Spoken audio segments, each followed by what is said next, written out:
Now, cotton defoliation has been referred to more as an art than a science because it's one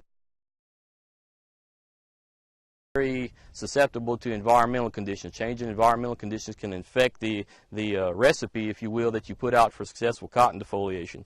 Now, one of the questions that we get every year concerning defoliation of cotton is how much contribution to yield do we have these bolls at the top? Do I need to wait on these bolls at the top to mature on out? And what we have found is we've looked at a lot of data over the years, looking at plant mapping data, and we've found that generally in Louisiana, about 95% of the cotton yield is contributed over a 12-node range of the plant. In other words, the majority of the yield you're going to get, that you're going to get paid for, will occur over a 12-node range of the plant, and actually the nodes at the top will not contribute that much toward yield. In order to be able to use the 12-node rule, essentially what you're doing is you're locating the lowest first position boll that you can reasonably expect to harvest. You count 12 nodes up from that particular point. 1, 2, 3, 4, 5, 6, 7, 8, 9, 10, 11, up to the 12th node.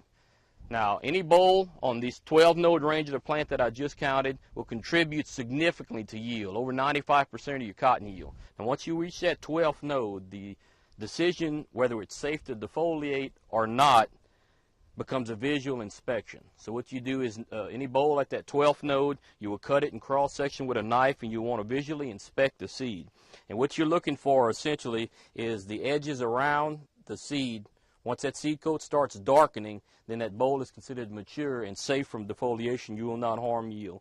You see the bolls on the outside right here form this dark ring around the seed coat. These bolls are mature enough to go ahead and defoliate, and you will have no negative effect on yield at that point.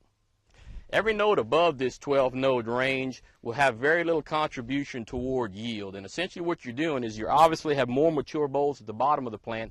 They're going to open a lot sooner than these bolls above this 12-node range right here. So what you're doing is you're exposing the open bolls, the open cotton, to weathering, to more rain. You can run into quality issues and perhaps disease issues as well. So it's not always wise to wait on the small bolls at the top because there's very little contribution to yield. Now, in situations where you may have had some insect problems or some environmental conditions which cause some fruit shed in the middle of this plant, you may have a fruiting gap. In other words, you'll have bolls toward the bottom of the plant, and then nodes kind of in the middle of the plant will not have any fruit, and you'll start having fruit toward the top of the plant. In situations like this, then you may want to extend that 12-node rule on up to have these bolls at the top contribute to yield to make up for the fruit that's missing in the middle of the plant.